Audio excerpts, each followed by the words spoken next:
नमस्कार, मैं कमलेश कबीर आपका एक बार फिर स्वागत करता हूं इस नए एपिसोड में। आज के इस एपिसोड में क्योंकि इस वक्त चारों तरफ अगर आप देखोगे तो कोकरोच जनता पार्टी की बात चल रही है और अब तो 2 दिन की बैठक के बाद में जिस तरीके से कोकरोच जनता पार्टी ने अपना एजेंडा सेट किया है उसकी तस्वीरें भी अब साफ हो चुकी है।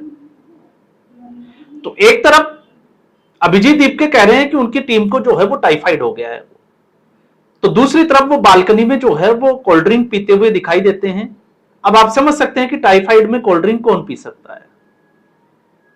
दूसरा, झारखंड में जो प्रदर्शन चल रहा है उसमें एकदम से चुप्पी साधे हुए हैं।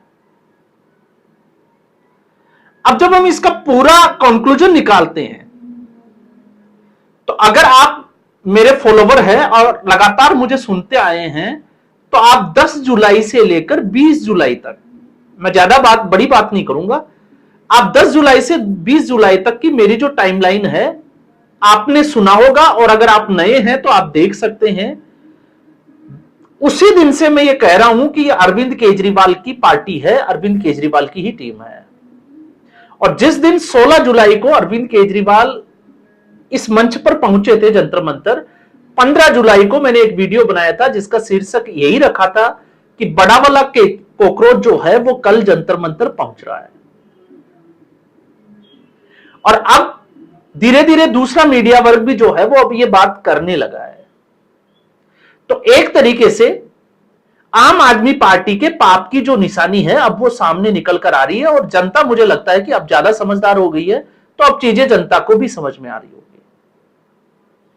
तो इस वीडियो में पहले हम ये बात करने वाले हैं कि आखिर इसका आम आदमी पार्टी के साथ कनेक्शन क्या है और फिर उसके बाद में हम बात करेंगे कि इसका अगला मूव क्या होगा। तो आम आदमी पार्टी के साथ कनेक्शन क्या है? आम आदमी पार्टी के साथ कनेक्शन को आपको समझना पड़ेगा। जिस तरीके से आम आदमी पार्टी की रूपरेखा तैयार हुई थी वैसे ही सीजेपी की रूपरेखा तैयार हुई।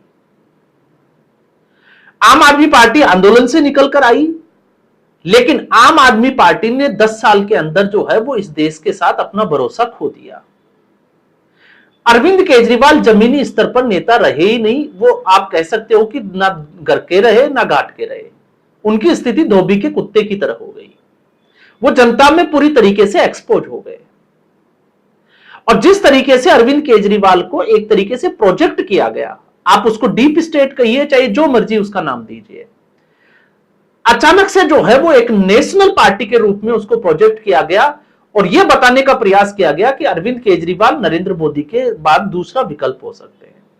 और बहुत बड़ी बात नहीं है, अरविंद केजरीवाल के दिल्ली की विधानसभा से आप भाषण उठाकर देखिए, आपको सारा खेल जो है वो वहीं से समझ में आ जाएगा। लेकिन अरविंद केजरीवाल जब दिल्ली का विधानसभा चुनाव हारे, उनके सारे मॉडल खराब हो गए, तो अरविंद केजरीवाल को अपनी लंगोट को जो है वो बचाने का कोई रास्ता दिखाई नहीं दिया।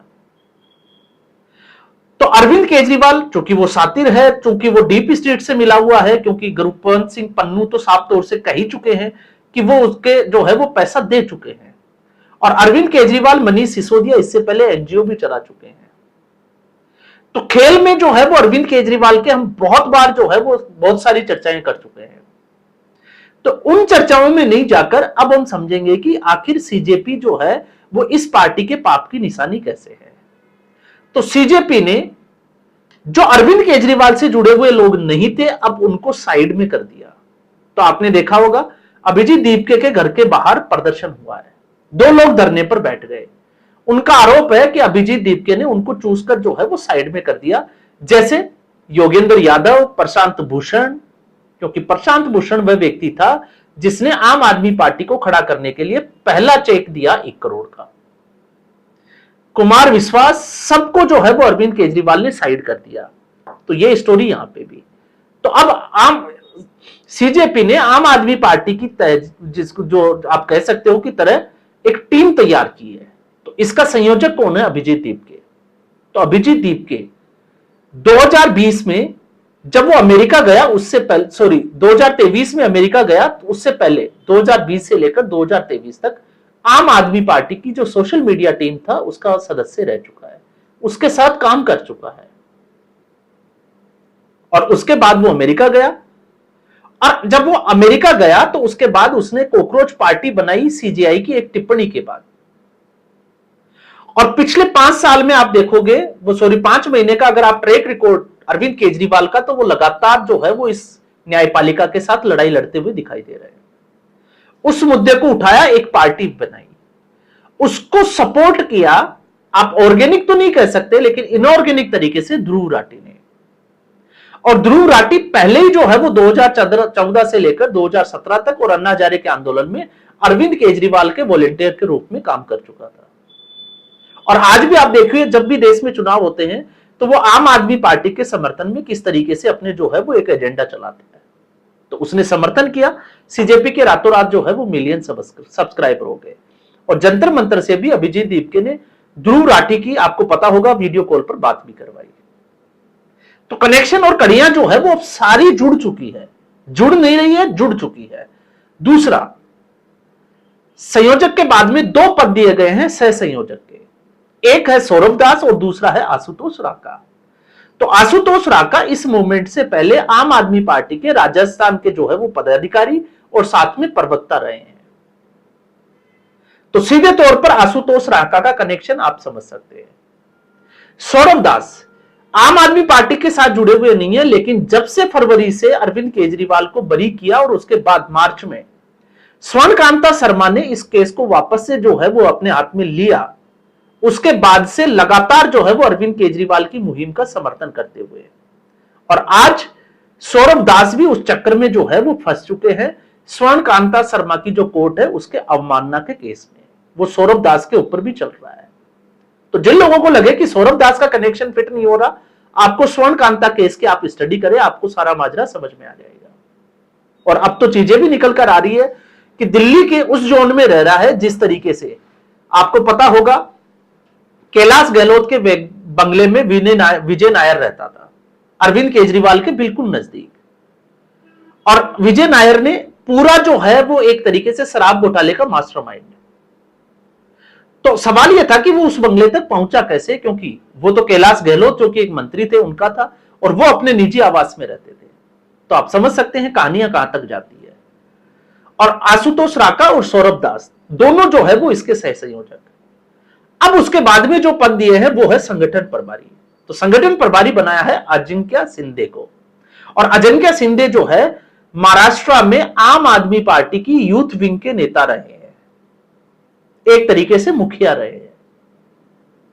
तो अरविंद केजरीवाल, ध्रुव राठी का आप जो है वो महाराष्ट्र विधानसभा चुनाव के आप वीडियो उठाकर देखिए और फिर आपको समझ में आ जाएगा कि इसके जो संगठन प्रभारी है अजिंक्य शिंदे, उनका रोल क्या है। फिर हम आते हैं मीडिया प्रभारी। तो मीडिया प्रभारी जो है वो तेलंगाना से है, विजय रेड्डी मलांगी आई थिंक। विजय रेड्डी जो है वो तेलंगाना में आम आदमी पार्टी के लिए काम कर चुके हैं सक्रिय नेता के रूप में।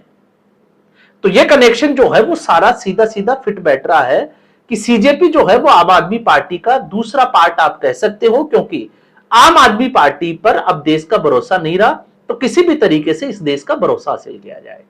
अब आप 16 जुलाई के बाद से 20 जुलाई का घटनाक्रम, आम आदमी पार्टी के सारे नेता सक्रिय थे। आप देखिए, आतिशी मार लेना, मनीष सिसोदिया, संजय सिंह, खुद अरविंद केजरीवाल। और 20 जुलाई को भी चारों लोग जो है वो बैरिकेड कूदकर, 3 लोग, मनीष सिसोदिया, संजय सिंह, ये पहुंचे थे। और उसके बाद अरविंद केजरीवाल का स्टेटमेंट कि मेरे 2 बच्चे जो है वो भी इसमें शामिल थे, लेकिन उनको देखा किसी ने नहीं, क्योंकि वो जो है वो मिस्टर इंडिया की भूमिका में थे। तो इस अराजकता के पीछे की कहानी आपको समझ में आ जाएगी। और आम आदमी पार्टी, ताहिर हुसैन सब लोग जानते हैं, उसकी मैं बात नहीं करूंगा। तो इसलिए आपराधिक जो तत्व थे, अब वो कहां से आए, कैसे आए, आप खुद अंदाजा लगा सकते हैं। तो अब सीजेपी की जो नियत है उससे थोड़ा सा समझते हैं। अब इसके जो है वो एक संरचना के तहत अब हम आगे का बात करें।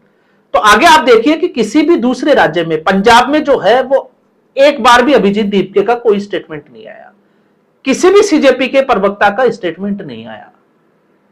क्यों नहीं आया? क्योंकि वहां पर आम आदमी पार्टी की सरकार है।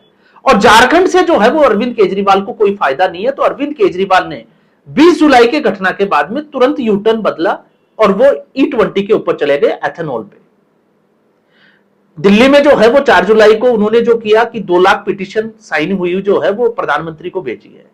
अरविंद केजरीवाल ने इससे पहले 2 लाख से भी ज्यादा, मैं कहूंगा कि ट्रोलियां भरकर शीला दीक्षित और कांग्रेस पार्टी के खिलाफ पेज जो है, जिसको घोटालों के आप कह सकते हो कि आरोप लगाते थे और सबूत फेंकते थे 2017 तक। और 2017 के बाद में उसी सीएजी की रिपोर्ट को 2024 तक अरविंद केजरीवाल और आम आदमी पार्टी की हिम्मत नहीं हुई उसको विधानसभा में टेबल कर सके। तो अरविंद केजरीवाल के जो 2 लाख पिटीशन है उसकी सच्चाई उतनी है जितनी शीला दीक्षित के ऊपर वो आरोप लगाते थे, जितनी सीएजी की रिपोर्ट में कांग्रेस के घोटाले हुए थे। तो आप समझ सकते हैं कि सच्चाई क्या है। और अब अगला जो मूव की बात कर रहे हैं, क्योंकि E20 पंजाब की राजनीति से जुड़ा हुआ है, क्योंकि किसान आंदोलन और अरविंद केजरीवाल ने उसको पाला पोसा दिल्ली बॉर्डर के ऊपर, वो पूरे देश ने देखा, और उसके पीछे कौन सी ताकतें काम कर रही थी वो भी पूरे देश ने देखा।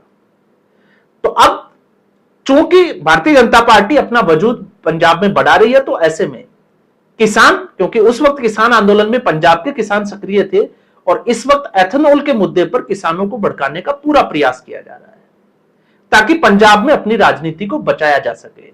और सीजेपी का अगला जो मुद्दा है वो E20 है, एथेनॉल है। आप देख लीजिएगा 2-4 दिन में इसकी घोषणा भी आपके सामने हो जाएगी।